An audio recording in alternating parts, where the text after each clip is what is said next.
Welcome back. Today I have prepared an analysis of the starting part of every drawing, the so-called blocking phase. In this part, we will analyze the optical information and transfer it to the paper using guidelines until we finally create the initial structure of the drawing. We start with the line of action that will identify our direction and dynamics. After the main vertical line, some horizontals divide the observed object into basic forms. We analyze the contours of the proportion and the contrast between light and shadow. In the beginning, I use the straight lines that are a bit rough and not exact, but it doesn't matter now because I need to define the basic shape. One of the first things to define is the brow ridge and lower lip, also the outline of the face. If I change my mind, it doesn't matter because I can erase it at any time. I'm going to start the drawing some information about the neck by the vertical line. Outline of the eye socket, for example, in this case, the eye's contour defines the nose directions because that's how the light source is set.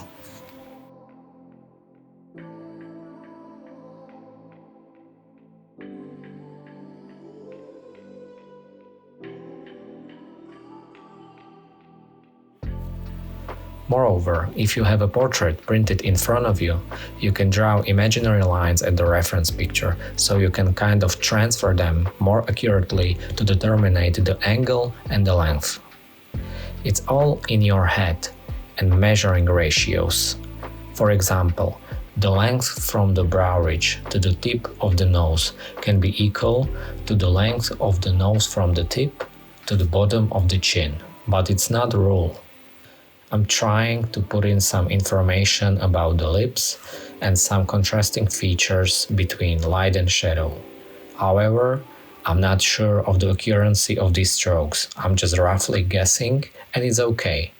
The accuracy can be improved by modeling with the light and shadow.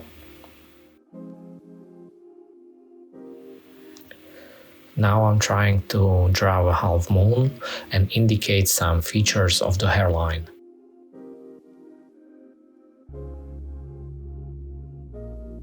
Next, I determine the rough shape of the ear and its location.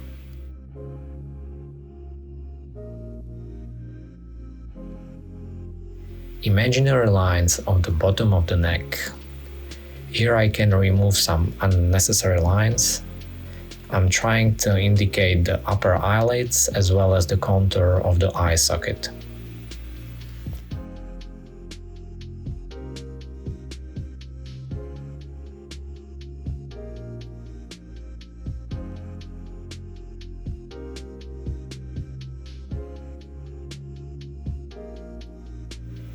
Here I'm going lower, defining trapezius muscle and shoulder outline, breast line, plantar gap, as well as on the other side.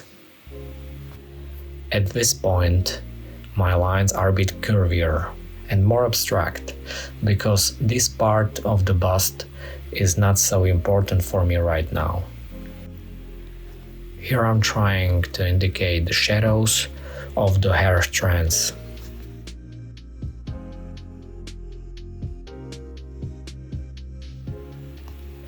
Sketching nasal fold with casting shadow downwards, creating the rough shape of the philtrum. Here I'm correcting the shape. You see, I don't stay on the one part for too long. I jump from lips to the eyes, to the hair, and this way I keep all the features of the portrait in the same level of detail.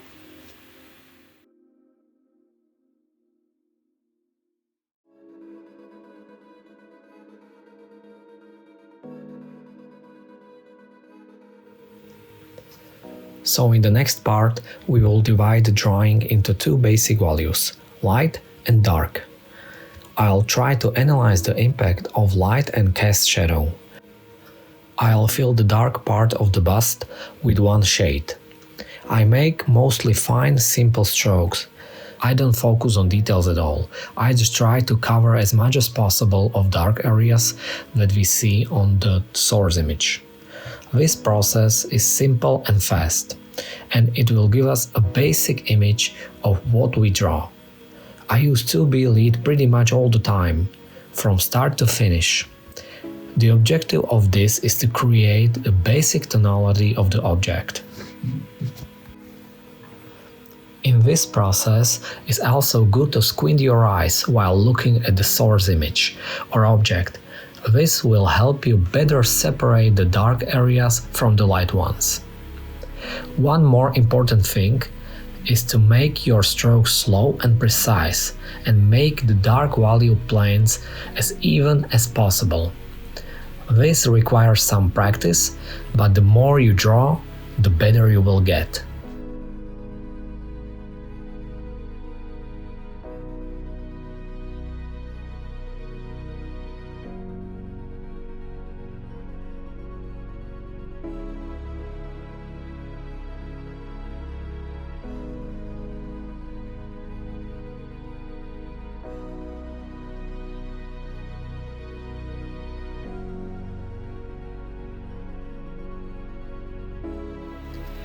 In this part, I mark the darkest areas to create the shadows. This process will highlight the proportions of the portrait. At the same time, I can correct any imperfections that I notice after the sketching.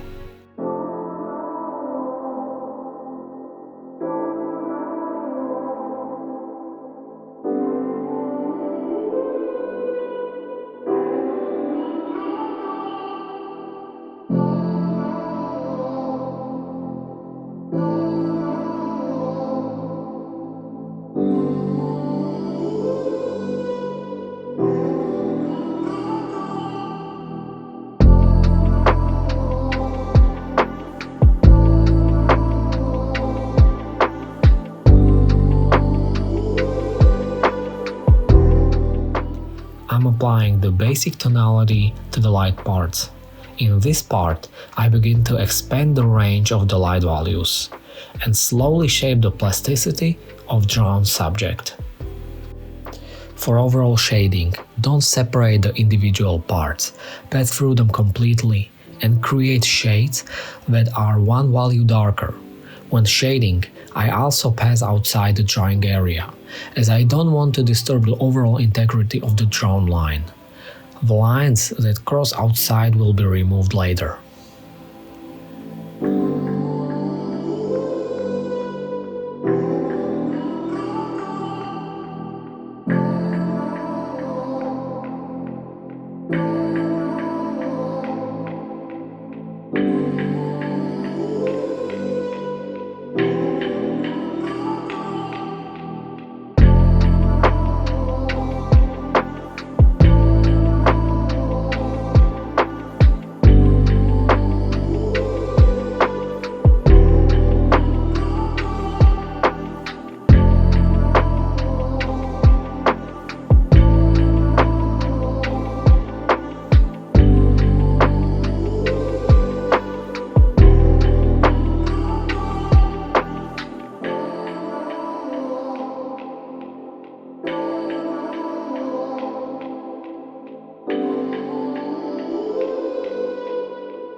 When shading, aim to eliminate any lines created during a blocking phase.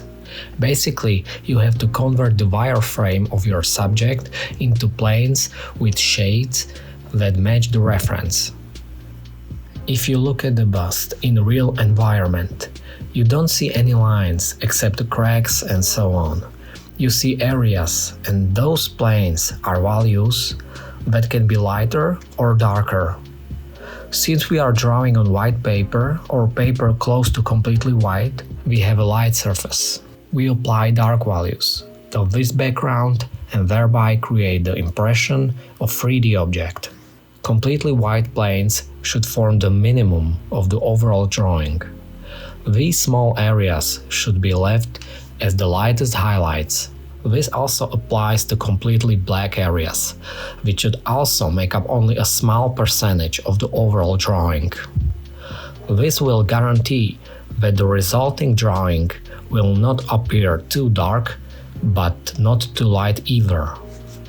At this stage, you don't have to try to make it perfect, soft and nice. We are still modeling the subject.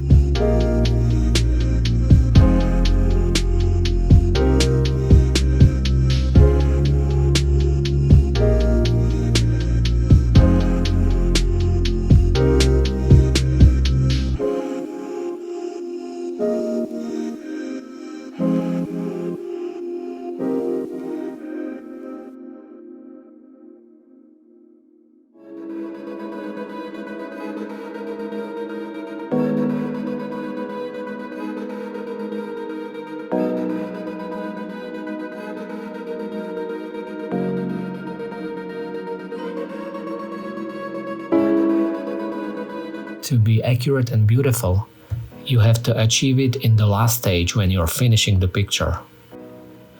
I'm convinced that the picture should look good at every stage, which means that even a drawing that was not finished for some reason should remain presentable. Also avoid too much blending. To me, if something is perfectly shaded, so there are no pencil marks visible, it does not look like a final product of an academic drawing. Simply, it does not look professional. These techniques consist of a graphite powder and a brush. When the powder is applied on the paper, and transitions are also made with a brush. I repeat, such trend is not a result of academic drawing. I'm not saying that you can't blend your drawing at all. You can and you have to. I do it too, but the major part of the shading should be your pencil work.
On the torso.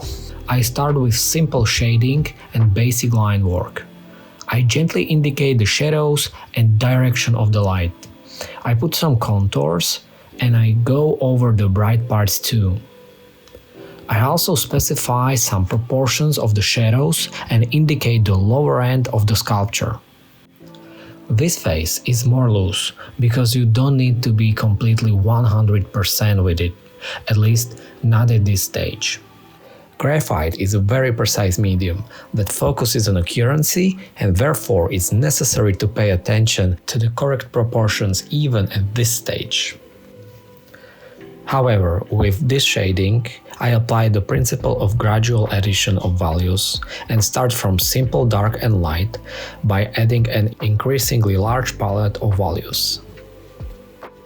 During this process, pay attention to the quality of the strokes because they determine the final effect of the drawing.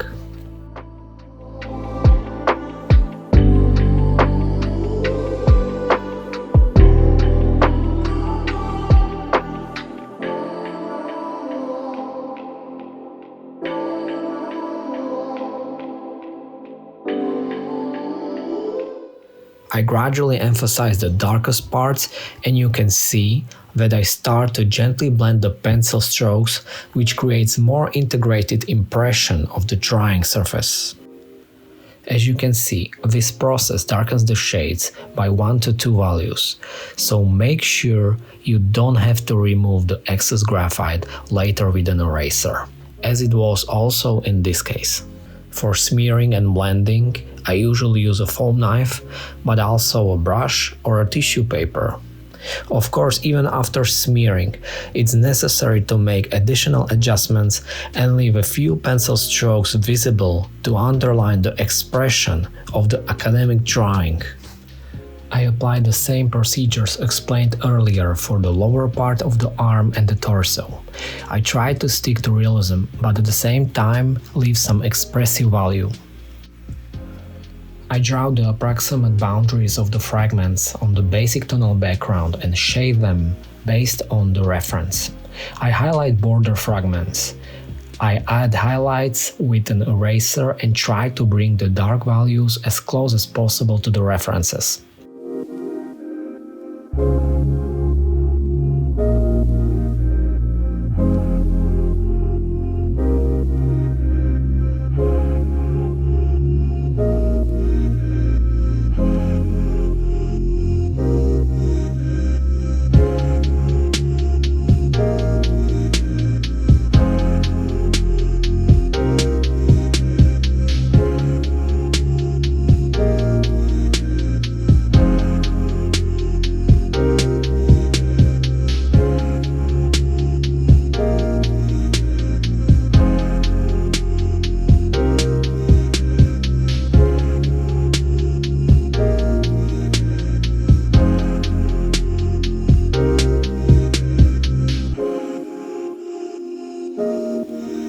In the final stages of shading, I pay attention to the sharp point of the pencil because it can create soft and even transitions.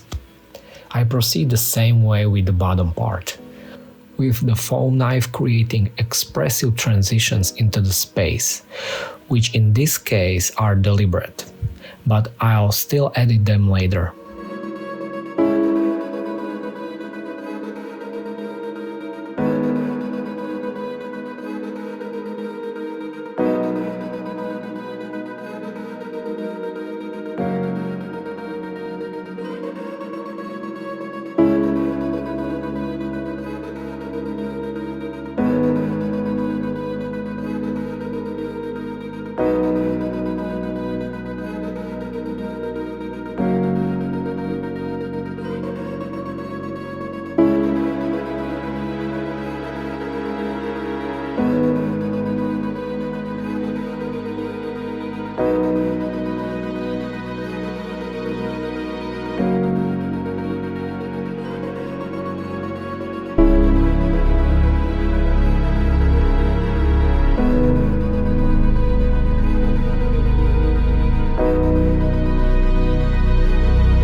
Okay, I think that's about it. There's our graphite drawing of the bust called Diane by the French sculptor Emmanuel Villanis. If you like the content here, you can like this video and consider subscribing to the channel, because more lessons are coming. Thank you for your time. I'm Peter, and I'll see you in the next one.